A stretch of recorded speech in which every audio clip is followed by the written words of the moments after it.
Saw you out there today, obviously working receivers. What's the benefit of the cross training? You know, you did it a lot in spring. What do you get out of that?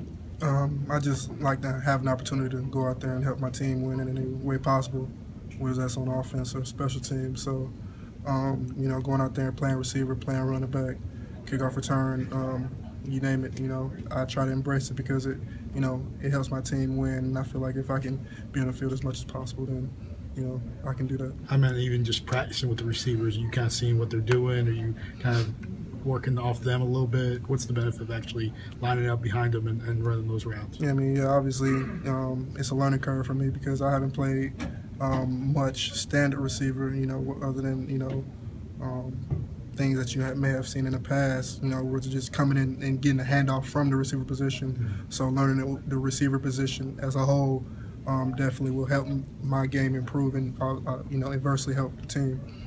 You're the next Amari. There's only one Amari Cooper. Do you get tired of people asking about your speed? You're just looking forward to that September 5th so you can get out there and play? So yeah, I like to go by the saying, I can show you better than I can tell you. So, you know, whether I go out there and, you know, do that at that time, then that's what I'm looking forward to do. When's the last time you returned kicks full time? High school. Yeah, so how do you feel back there? I feel pretty comfortable. I mean, it's something I have wanted to do since coming here. Obviously, we had a pretty seasoned veteran at kick return, Christian Jones, before. So just having an opportunity to do that now, as long as, you know, is the most important thing is ball security. So as long as you can maintain the ball and, you know, make plays at the same time, then, you know, you can be successful. Your enjoyment?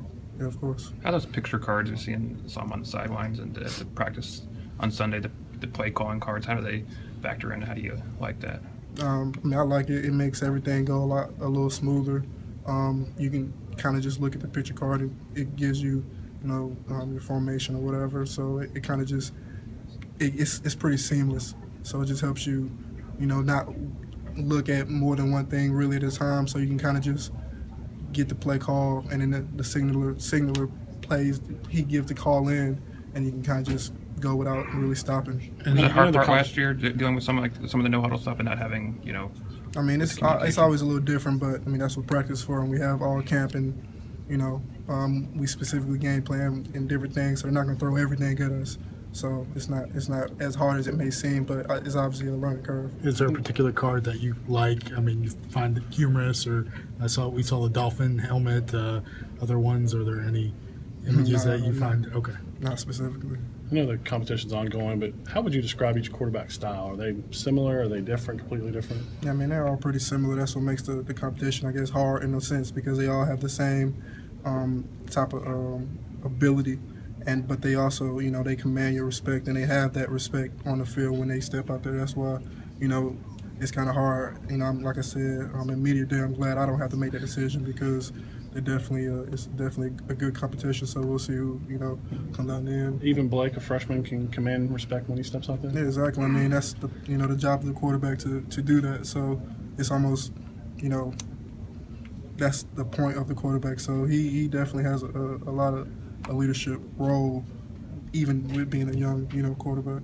Having so many guys in that position who are kind of so similar might make it harder on coaches, but does it make it easier for you guys to have an adjustment with the offense, or when one guy goes in or another guy goes out, that you don't have to worry about a guy with a different style or different abilities? No, I mean, you know, as a quarterback, so, you know, he goes out there, he calls a play, he does his job. So, you know, once you get past the fact that he's a different quarterback, you know, it's all about running the plays efficiently.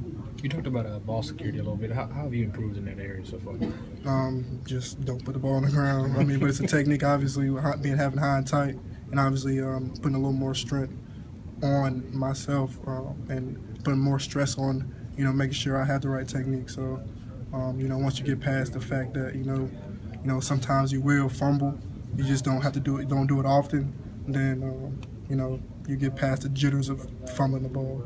You ever get tired of Cochran trying to rip it out of him? No, it definitely makes you better. So, you know, you're always on your P's and Q's when he's around. You talked about the jitters a little bit. How tough was that, like early in your career, when you would fumble one to try to bounce back from them? I mean, it wasn't too tough. I mean, obviously you kind of lose a little ability to go out there again in a situation where they kind of feel like, you might not hold on to the ball. You may have to hold on to the ball, but we have plenty of players who, can, step into that role and, do what they have to do. So I figured I had to wait my turn. Now that pads are on, what do you see from Damian Harris? How can he help you guys? I mean, he's a pretty tough runner, and like I said, it's a little learning curve with him being a freshman, but, it's a long season, so he has, it's still a long way to go, but he will, fit into the role, as seamlessly as possible. You talked about that learning curve. Talk about your learning. It wasn't that long ago that you were first starting out. So talk about fighting through the fog, I guess. Yeah, I mean, first camp. The speed is obviously a little different, but having to go out there, especially now with us having the office that we have now, it's a lot more faster pace. So you kind of have to just learn on the go. But that's what the point of practice is. So I mean, that's just how it is. What was your first scrimmage like? I mean, it was real nerve-wracking. You have to go out there and, you go from just tagging off to people actually taking you down and everything. So, but once you get past, the first tackle, everything is football. So you have to get back to that. How much are you as a likely starter kind of looking forward to the 5 quarterbacks kind of settle in, so maybe you can kind of get a relationship with them? The coaches maybe narrowing it down. It sounds like they're going to do that prior to this first scrimmage. Yeah, I mean, I don't know. This is not my job to, do that. Like I said, I just go out there and, Does that make it easier, I guess, kind of having 3 or 2 instead of 5? No, not necessarily. Like, they all can go out there and, run the plays accordingly. So, they, you call the play as long as they run it efficiently. It doesn't matter who's back there. Good job. Appreciate it. Thank you.